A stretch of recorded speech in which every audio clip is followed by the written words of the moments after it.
Oo. Mapipilitan ka bigyan. Anong ba ang tanong nga? Anong pakinabang ko? Bakit ako magbibigay? Para hindi balikan yung negosyo mo in the future. Gaya ng mga malalaking negosyo, di ba? Alam naman natin yun. Kahit legal yung negosyo. Oo, kahit legal yung negosyo. Alam naman natin. Pwedeng butasan ng kahit ano yan. Oo, dito sa atin sa Pilipinas huwag ka malingat, may illegal ka eh. Nakita mo nga yung investigasyon, di ba? Kahit na sino. Di ba? Lalo na kung nag-imbestiga, Quadcom. Hindi ka pwedeng tumanggi na sumagot. Huwag mong sasabihin, Your Honor, pwede po bang huwag ko na pong sagutin ang tanong nyo? Hindi pwede. Contempt. Hindi mo sasagutin itong napakasimpleng tanong na to? Kukontempt kita. Di ba? Samantalang alam nila, sa liwanag at sa harap ng Bill of Rights natin, na nakasulat sa Constitution, anong ibig sabihin ng babae na yun na tinatanong na kung pwede sana makalampas na sa kanya ang sarong ito? Huwag na naman yung pagpapahirap na. Ang ibig niya sabihin, ini-invoke niya yung karapatan niya sa ilalim ng Bill of Rights, yung right against self-incrimination. Bakit hindi mo ibigay yun? Diba? Samantalang ang layunin mo lang naman magpatulong ka para makagawa kami ng batas. Kung sino yung tumutulong sa'yo at nakandang tumulong sa'yo, tinatakot mo at ikukulong mo pa. Saan ka nakakita ng ganyan? Isang halimbawa yan, Kong, yung kay Grijaldo, di ba? Yung tinatanong yung Colonel Grijaldo, na halos lahat ng tanong, yun ang sinasagot. Sabi Hindi lamang yun, halos lahat na dumaan sa kanila. Tama po kayo, Kong. Pero ibig ko sabihin, yun ang pinaka-latest ngayon, itong tungkol kay Colonel Grijaldo. Sabi nila, kapag hindi ka kasi sumagot yan, mababalam yung pag-alam namin ng katotohanan na isa lang ang makasasagot. Kung ako naman si Grijaldo, Opo. kasi sa pamagitan ng mga abogadong nag-advise sa kanya, Your Honor, baka hindi po nyo alam, sangayon po sa mga pagdidesisyon ng Korte Suprema, pagka ganito po ang nature ng investigation, meaning in aid of legislation, marami pong limitasyon. Isa na po ay yung tinatawag nating pertinency rule.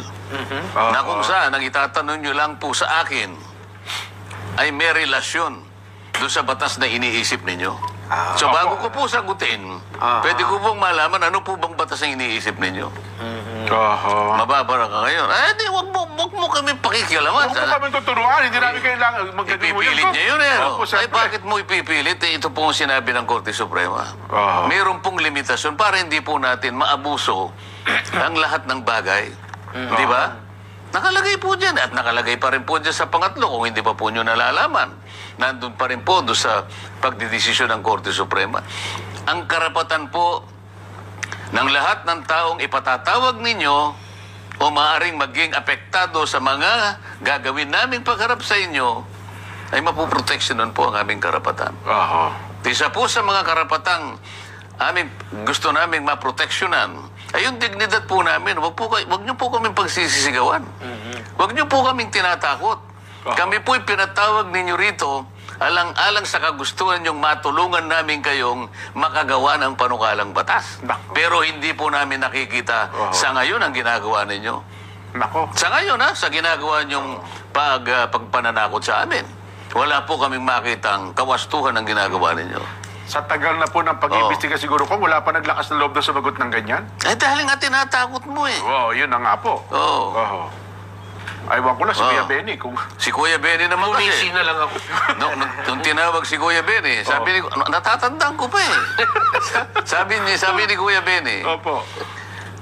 Ako po naman humarap po, sa akin pong pagkakaalam, ay wala naman pong, tama, yung pagkakasabi po niya, palagay ko po kanya wala po akong nalabag at ganito at ganyan. Sumagot. Yun ang akala mo. Doesn't follow. It doesn't follow. It doesn't necessarily follow. Ibig ko sabihin, alam mo na pala yung totoo, ba't ka pa nagtatanong? Hindi ka dapat makipagdebate doon sa tinatanong mo. Yun ang alam niyang isagot Kaya ang pagkakasagot niya. Base po kanya doon sa pagpapatotoo ng taong yun. Hindi daw siya pinabanggit ang pangalan. Naniniwala po akong tama po ako at ganito. Ay, hindi. Yun ang alam mo. Saan ka naman ito naman kasi hindi pala away yun na nga po. Kasi kung ako nandun, Your Honor, Eh, alam naman po pala ninyo kung ano yung sagot, bakit po niyo ako tinatanong? Alam mong contempt. Baka kayo nakakulong si Kuya Benny kung ginawa niya yun. Ginawa niya, umiti na lang. Kumiti. Alam niyo pong ginawa ko noon. Bumulong na lang ako sa likod. Baka may hopya dyan. Penge naman. Parang ngangatayin ko na lang ho. Pero doon sa mga bagay-bagay na yan ko, kasi dapat siguro talaga maliwanag, ano. Kasi, pagka in-invoke mo kasi yung karapatan mo, sasabihin nila, simpleng tanong lang eh. Ba't ba naman oo at hindi? Pero hindi nila mapilit. Yun na nga, kung sabagot ka mo niya lang, oo, hindi, at saka ka lang anya ang sabi sa bilang abogado, alam mo, sumagot ka muna ng oo, hindi, at kung meron kang paliwanag, umuo ka muna o hindi ka, at saka mo ipaliwanag yung gusto mo sabihin. Hindi nga ganun eh. Kasi ang inquiry nila, parang parang investigasyon ng piskal, nang parang meron ka ng kasalanan. Hindi yun ang inquiry na sinasabi, batay sa pagkakasulat sa saligang batas. Kasi inquiry in aid of legislation. So, kailangan ikapit mo yun eh. Ilang tulong sa paggawa ng batas. Doon pa lang makikita mo na eh. Hindi ka pwedeng basta-basta ka na lang magtanong nang wala kang nakabalangkas na batas eh. Kaya sabi nga doon sa desisyon eh, there should be an existing legislation. An existing or contemplated legislation. O pagka wala, paano yung tatanong mo? O ano yung referensya mo? Opo. Di ba? Kaya nga ang tanong nila eh, wala nang katapusan eh. Kahit ano na lang maisip nila eh. Pero mukhang meron na yatang legislation. Meron na ba ngayon, Kong? Nakita mo ba yung ginawa nila? Halimbawa, yung sa... Yung extrajudicial killing. Sapagkat doon na sentro lahat eh. Ewan ko kung ikaw, Nelson, mahilig magbasa itong taong ito eh. Kung nabasa niya na, dalawang batas lang ang nagawa eh. Panukalang batas. Isa sa Pogo, na kahit wala naman yon, kaya namang kunin lahat yung mga pag-aari ng mga kung sino man nag-invest na nagkasala sa ating bansa. Pero yung EJK, na kapag ka binasa mo, definition na definition pa lang. Opo. Mali na eh. Extrajudicial killings, hindi ba? Nakakalimutan nila na dito sa ating bansa, bawal na yung death penalty. Wala tayong death penalty po. Ang pagkakadefine, lahat kanya ng pagpatay na walang authorization ang korte. Paano mag-authorize? Wala na nga tayong death penalty. Oo nga, oo. Di ba? Kahit na law student. Palagay ko, pagka nabasa niya, mag-iisip eh. Pag nabasa niya ganun, yung mga congressmen kaya itong mga ito, yun lamang mag-entertain siya ng ganung kaisipan, nakakahiya na eh. Law student pa lang yun, ha? Definition pa lang. Mali na. Kaya pa... 13 hearing yun. Ibig mo sabihin, sinayang nyo ang napakaraming oras ng Kongreso. Pagkatapos gagawa kayo ng panakulang batas, sa definition pa lang, dispalinghado na. Alam mo, Kuya Bene, kung ba't napunta sa ganun? Hindi naman yun talaga yung kanilang gustong mangyari. Hindi paggawa ng batas, kundi usigin ang inaakala nilang tao nagkasala. Tayo bang taga-usig? Pag ang isang tao ay nagkasala, Kuya Benny, alam mo naman yan, pumunta ka sa piskal. Korte, Pumunta ka sa korte. Ang Quadcom po ay hindi piskalya, lalong-lalong hindi korte. So, sangayon sa sinabi ng Korte Suprema sa maraming pagdidesisyon nila. Pag sa inyong gawain na kayo nag-iimbestiga in aid of legislation, sabi niya, at nakabangga kayo, nakalkal ninyo ang isang bagay na maaring nagkasala ang isang tao, iparti nyo na yun sa piskalya at sa korte. Yun po yung sinabi. Huwag na kayong magpakadalubhasa na kayo-kayo ang mismong magkunwari na korte at saka piskal. Which is yun ang tamang proseso talaga. Ibigay mo sa tamang pagka otoridad nakita mo na, maaaring nagkasala. Sa katatanong mo, maaaring nakagawa ng iyan mo na. Actually, nakakausap ko rin po yung ibang mga abogado natin, kaibigan, mga piskal. Medyo bumaba talaga yung moral nila sa naganap na... Kasi maaaring mawalan na sila ng trabaho. Naalala mo ba yung dating chief ng National Prosecution Service? Ano na yung pangalan niya? malkontento. Opo, oo. Hindi na kontento. Nag-resign. Umalis, oo. Tumalas siya, sabi niya, babalik ako sa private sector. Siguro nakita niya. Akanya, at the rate the Quadcom is going, palagay ko ma-abolish ang National Prosecution Service. So, uunahan ko na sila kanya. Nag-resign. Oh. Ang ating Prosecutor General. Prosecutor General, Opo. nag-resign. Kasi nga... Kumbaga, talagang masakit para sa kanila, no? Na yung pagsusunog nila ng kilay, Nako. no? Na, Bilang abogado, bilang mga piskal. bilang mga piskal, Ay pwede na palang i-search sa Google ang mga batas ngayon, Kong. Isip-isipin mo bawat munisipyo, practically bawat munisipyo ng ating bansa. Oo. Palagay ko mga 1,500 municipalities sa ating bansa. Merong piskal dyan. Opo, Fiscal's Office, opo. Oo. Oo. At meron ding korte dyan. Oo. Kung hindi man RTC, maaring Municipal Trial Court. Opo. O kaya pinagsanib na Municipal Trial Circuit Court, whatever. Nakatalatag po lahat yan. Functioning po lahat yan. Naghihintay sa ating mga mamamayan na pupunta sa kanila para maghain ng mga asuntong naiisip ng taong bayan. Hindi. Inunahan na sila ng Quadcom Kaya ang problema ngayon, Kong, mukhang wala naman nasasampang kaso ang Quadcom. Di ba? Kasi wala naman natang nasasampang kaso. Merong... Hindi naman kasi siya piskalya, kaya hindi siya pwedeng pumunta sa korte. Ang piskal kasi ganito. Opo. Dinimanda mo si Kuya Benny. Opo. Napagtibay ng napagtibay ng piskal na merong dapat sagutin si Kuya Benny. Oho. Ano lang naman ngayon probable cause di ba? Opo. O sabi ng piskal, hindi naman niya sinasabing akusado na siya kagad. May probable cause lang. Respondent siya Pero pagka yan ay kanya nang ipinail sa korte, accused na siya. Pero kung akusado ka lang, hindi niya sinasabing guilty ka. Tama po. Kinakailangan ilaban mo ang innocence mo. Kasi kung criminal, Patunayan mo sa korte. ang korte talagang lilitisin niya. At ikaw ay ma-acquit kapag kulang ang ebidensya. Ngayon, paano ngayon yun? Ang Quadcom, hindi siya pwedeng... Dito nyo makikita na hindi siya piskal Okay. Hindi siya po pwedeng dumirekta sa korte at pagdating sa korte, yung korte sa kanyang ministerial na kanyang gawain, mag-i-issue kagad ng warrant of arrest. Silang umaktong parang piskal, hindi gano'n. Pero yung piskal, Opo. pag nakita niya, mukhang may pagkukulang si Kuya Benny rito. Ipapile niya ngayon, masasabi na ngayon. Opo. mabibigyan ngayon ng Warrant of arrest. Mag-ano ka ngayon? Magpipiyansa. Magpipiyansa ka ngayon. Bail. Kita mo na? Yun yung Yeah. proseso. Yun ang proseso.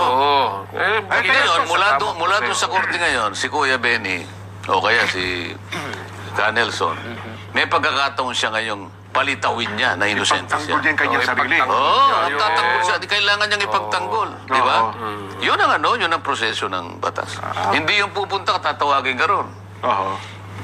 Pag hindi ka sumagot, ikukulong kita.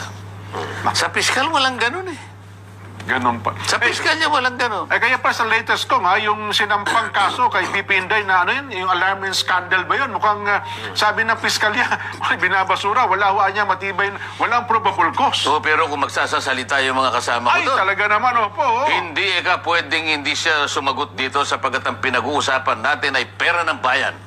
Walang sino man ang makaiiwas sa pananagutan na kinakailangan nating litisin sa liwanag ng pagkakagasta.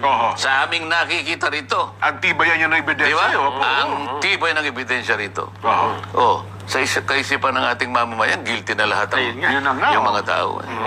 May bantakin nyo niya, nag-withdraw ng pera, 37 million, ilang beses, kitang-kita niya. Hirap na hirap nga roon niya, bitbitin yung mga duffel bag na pera. Hindi ba nagtalo pa nga kami? Ano ba pinagtatalon natin dito? Yung pagbitbit ng pera o yung pagkaka-withdraw ng pera? Hindi na kasi malaman kung sino nagbitbit ko sa dami ng Ibang klase. Sabi ko doon sa land bank yata yun, ma'am, mali po ba ka kung halimbawa yung, siguro po kung medyo mabigat yung tinulungan ng gwardiya ninyo. Tinulungan lang na, mali po ba yun? Sumagot, hindi po, mali po yun. Oo. Kasi po, kinakailangan pong nakabantay siya sa lahat ng panahon. Kasi po, pag nalingat ang kanyang atensyon, may pumasok.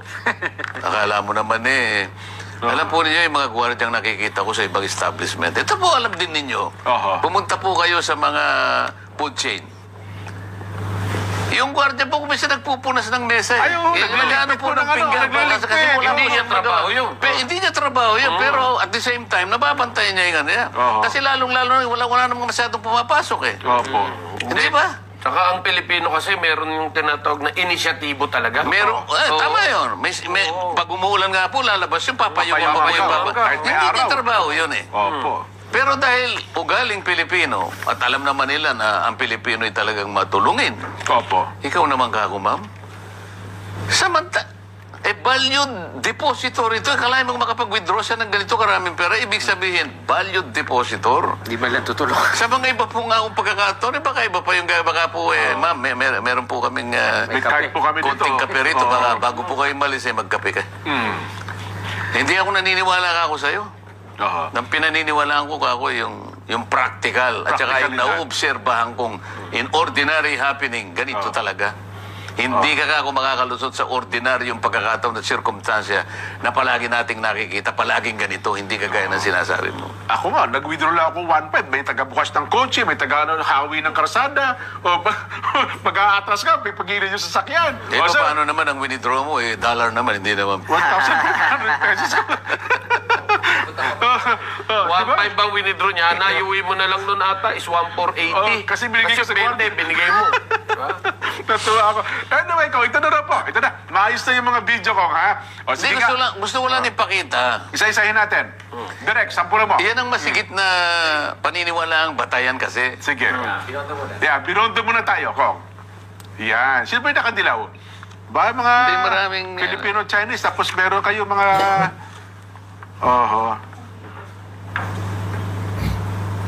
Ibang angulo naman. Bakit yan na naman eh? Ulit-ulit eh. Yung mga iba?